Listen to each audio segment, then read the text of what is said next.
Paradoxes instantànies, la vida insospitada de les coses. Aquesta és la primera exposició d'Adolfo Rodríguez, un jove psicòleg social d'origen mexicà que des de fa 2 anys resideix a Viladecans.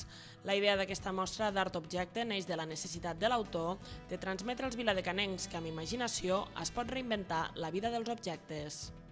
A mí me gustaría que las personas cuando vean esta exposición puedan encontrar ideas, que se lleven ideas para sus casas con las que puedan ellos también transformar objetos, que puedan utilizar la creatividad sobre todo, porque claro, el sistema de consumo lo único que nos pide es comprar, consumir y tal, pero la creatividad la tenemos parada.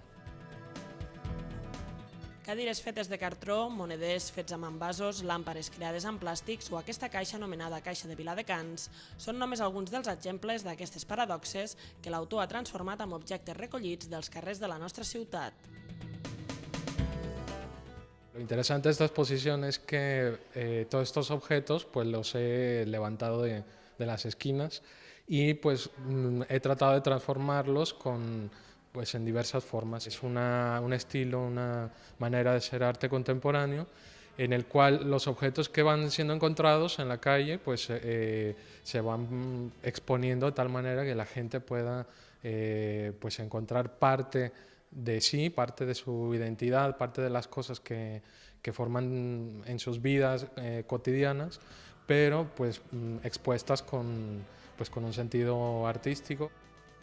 La mostra carregada de crítica pretén qüestionar idees com les d'estètica o les d'utilitat.